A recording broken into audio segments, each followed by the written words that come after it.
Dude, Nice.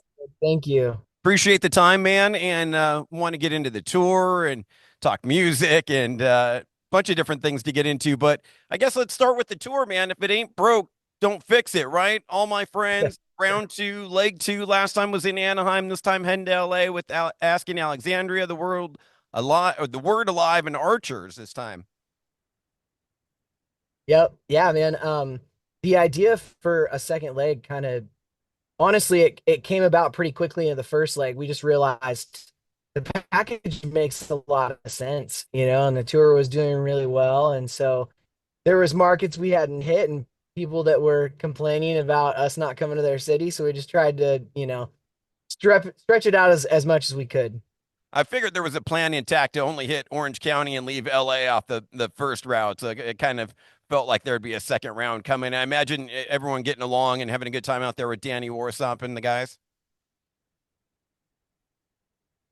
Yeah, man, we're all longtime friends, so it's pretty simple, you know. I mean, I think usually the dynamic of a first week of any tour is you're just getting to know people and, breaking the ice, so to speak. But on this tour, it was three very longtime friends just getting together and doing what we do. So it's cool, man. It's a great tour. It's great rooms every night, and very much looking forward to that LA show. Yeah, I was kind of curious with it, being football season and everyone being friends. Is there any like healthy rivalry going on? Any little bits? I imagine you're a Titans fan, right? Being a Nashville guy. I'm a Seahawks fan actually Oh, because born and raised in Washington State. that makes sense. Um, and I'm about as much of a football fan as somebody who just really loves the food can be. Um, I don't get too emotionally involved. I just don't have the mental capacity really to take on a like deep love for a sport. Have so much going on. But I know Danny is the same, doesn't care at all. And if you say football to him, he probably thinks you're talking about soccer. Um, and Telly's the one of the three of us that probably is more invested in football, but I can't say for sure. So it's really been more about the tour and less about the football season for sure. And I'm curious, man, with this tour, set wise for you guys, is it highlighting the EP, kind of a little best of set? How are you approaching it? You know, it's really hard with a 45-minute set to try to figure out what we're going to play. Obviously, really important that we showcase the new stuff, but even that, we're even all the new songs that are already out are not all in the set. So just trying to promote new material and we're very excited about the new songs, so we're stoked about playing them live, but at the same time trying to appease fans that have been here for a long time and giving them a taste of the old stuff as well. So man, it's just been it's 8 albums in. It's harder and harder and harder every tour to try to figure out what we're gonna play. So I would imagine, especially in that support slot, even less time and more material. It's like got to be impossible. yeah, Also yeah, yeah. curious about that show being so close to Halloween. You gonna dress up? Do you dress up on stage as a band? Is that one is that one the day before Halloween? October 29th, so technically 2 days before, but Ooh, I know that there's been talks about the show that is the night before Halloween. We don't have an actual Halloween show. Um, and I know there's been talks about the night before. I don't know. Maybe we'll put out something on IG and just like let fans let us know if they want to dress up and want us to dress up. I definitely wouldn't want to like get the whole band all dressed up in like lederhosens or something and then go out and all the fans be like, we didn't know. Um, so yeah, I don't know. Maybe we should get people involved. yeah, put it out there. See what people. I love it when bands dress up for Halloween. You really get to kind of see more of their personality too, and it just makes a more Yeah. fun show and everything. Dude. Speaking of shows, it's crazy, man. You now singing in Anberlin. Talk to me Yeah. about getting that phone call. How did that all come about? Oh man. It's honestly just as random and out of the blue as any fan would imagine. Um, Steven, the singer of that band, and I have been acquaintances. Um, just had a mutual respect for each other via the internet and maybe spent like 15 minutes together ever. And then he reached out to me one day and was like, "Hey man, I don't know what the future looks like for you and how much you can take on right now, but I was wondering if you'd be interested in doing this." And so it was such an awesome, and it was an honor to get that call. But reality set in pretty quickly where I was like, "Holy moly, like I'm never gonna be home again." But like I had the conversation with my wife and also like internally with myself, and it was just like, even if I got to the end of 2024 and I was like beat into the dirt, that's still a better feeling than always wondering what if I would have said yes to this. So I was like, you know what? I'm all in. And I very much am all in on both projects. And it's been really cool. And both bands have a lot of stuff going on behind the scenes right now, too. So there is so much to come, so much cool stuff. And, like, I think one of the most important things I've learned in my music career is that when you feel like you're on top, you need to also admit that the clock is ticking, right? Mm-hmm. And nothing lasts forever. And Memphis has had seasons of up and down. And um, so no matter how chaotic and crazy this all feels right now, I'm just admitting to myself that nothing, no season of busyness is ever as busy as it is forever. And I'm just trying to enjoy every moment and live in the present, live in the moment, and just like have a good time with it. So, and I think I'm doing a pretty good job at it. I really am enjoying both bands and both sets of fan bases and different styles of music. And it's a gift all around, honestly. Yeah, I was thinking no regrets. I mean, no regrets, like go for it while you can. But I'm kind of curious, Yeah. man, if the first call was from the band, was that second phone call to Brittany or to Kellen? Dude, so yeah, definitely like ran downstairs and talked with Britt.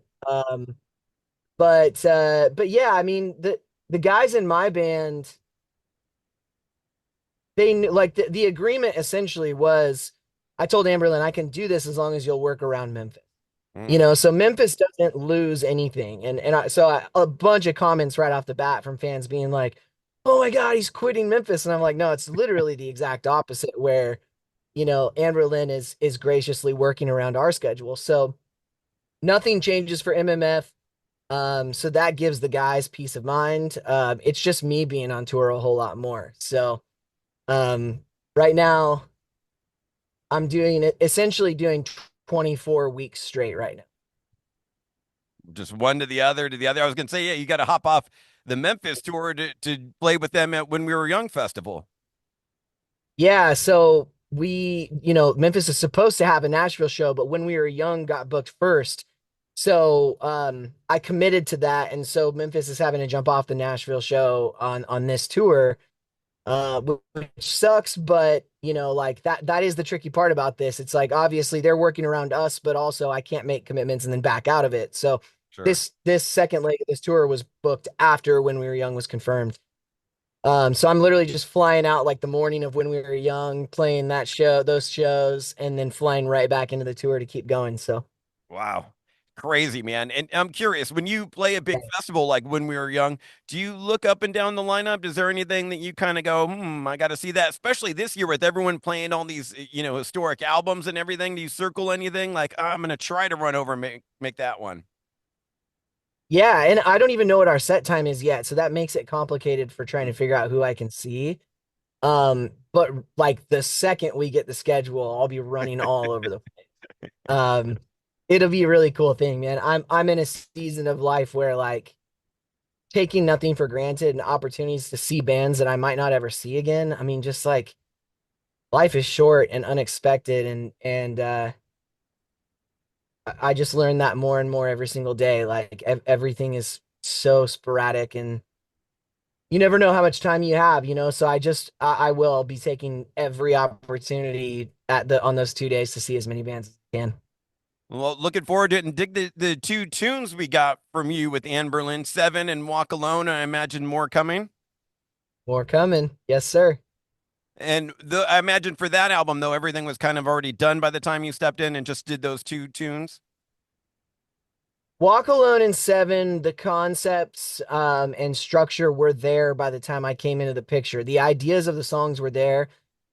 I finished the songs with them, but everything that we have going forward is a different process where it's very much like me in my own body and what I do and how I do it for Memphis, full blown in the picture for Anberlin. So it's really cool, man. I'm so I can't even say anything about it yet, but I'm just very stoked to share more songs with people because I just feel like if they touch me in the way that they do, and I'm a longtime Anberlin fan, I think there's a good chance that they'll do that for other people too. So, Awesome. And as much as we have that to look forward to, maybe a full Memphis May Fire album coming in the future. I imagine the EP was because of all the Anberlin stuff to kind of spread you out a little bit more. so yeah, I'm probably gonna have to answer that question in a lot of interviews. The EP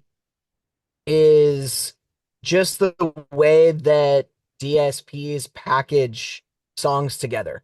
So that's actually not our choice at all. And Ah, that was like that on Misery too, where people are like, I love the new EP. And I was like, what are you talking about? And I went and looked and it's packaged as an EP. right. So it very much looks that way. So, I mean, I guess you could just say it is because it is what it is once it's out there. But all that we've done is released singles and DSPs are just packaging them however they want to. Um, so it's not an EP by choice. Okay. So there is an album Yeah, coming. just yeah, I mean, we'll see.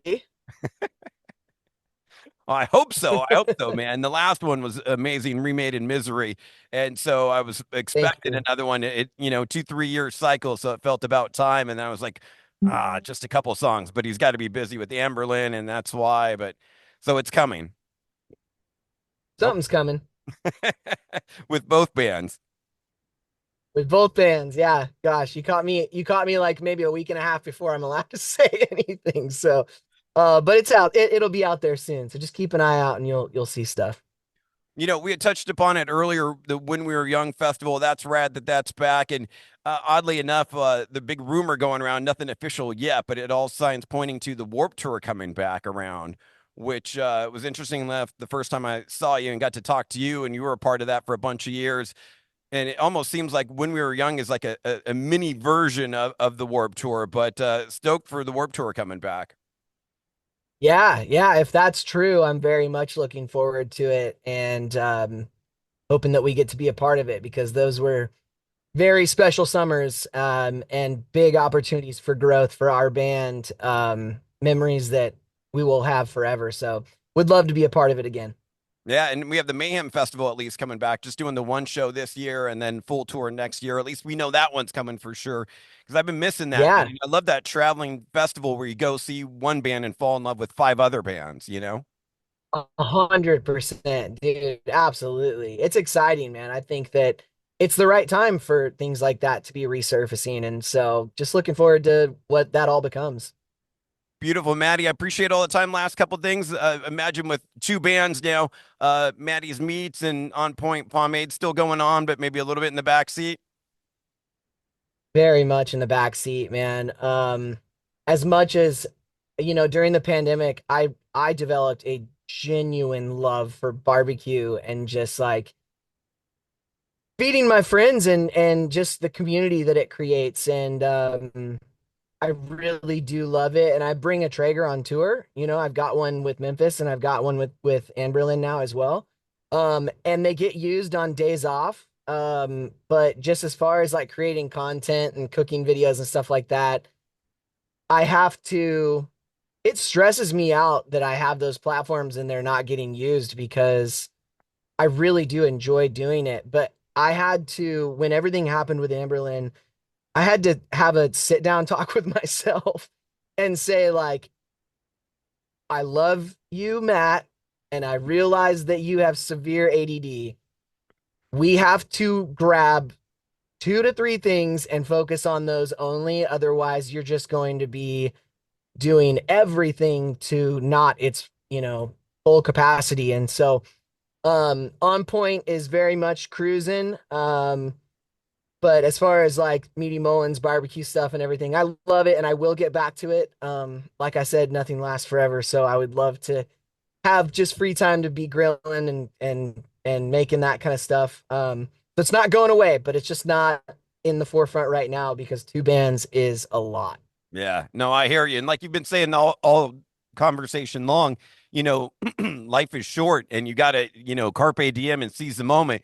But at the same time, you also need to have that time to unwind and not be working. That's almost just as important to carve out a little space of time for you to just be you with Brittany and not music related as well, too. Man, so true and so incredibly difficult for me. I always have a hard time sitting still without like punishing myself for it, you know? If there is something to get done, I'm usually doing that.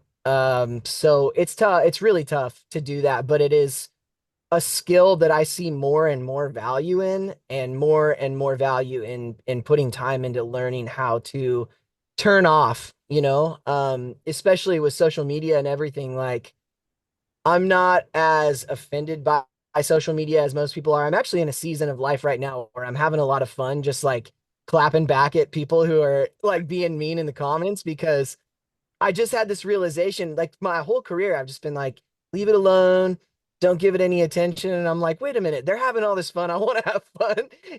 So I'm just having fun responding to people with just like stupid stuff. It's just a lot. It's a lot of fun, but I have to be careful not to spend too much time there because it's easy to just get wrapped up in all of it and then you're all like, "Oh my gosh, half my day is gone." So, I've been trying to when I go do laundry at laundromats on tour, I try to do like a Q&A via Instagram stories and that's a lot of fun and I have the time for it because I'm already at the laundromat. Sure. Um, but yesterday I was at a laundromat and decided I needed to go do some self-care. So I went and got a foot massage, which I've never done before. Ooh, Hate, hated it. hated it. What? I'm ticklish. I didn't Oh, realize it's either ticklish or there's moments of like pain. And yeah. I'm just like, I don't want either of these things. And like I said, it's really hard for me to sit still and not like be productive. So foot massage first and last. I'm Oh, out on that. maybe go back to the back. But yeah, back to the Q&As during those things. But yeah, man, there's a lot going on. Life is short, life is beautiful as long as we're willing to admit it. And there's a lot going on right now, and I am genuinely thankful for all of it. So Well, Maddie, it's great to see you happy and smiling and in a great mood and giddy, dude. It's great to see you so hyped up on all this. I can't wait for the show. Can't wait for the full length album from both bands coming in the future. And as always, man, honor to talk to you and catch up with you for a few. Thank you for your time. yeah, likewise. And make sure you hit me up day of show and we'll hang out. Bitchin', I definitely will, Matt. Thanks. Good to see you, brother. You too, man. See you soon. Yeah.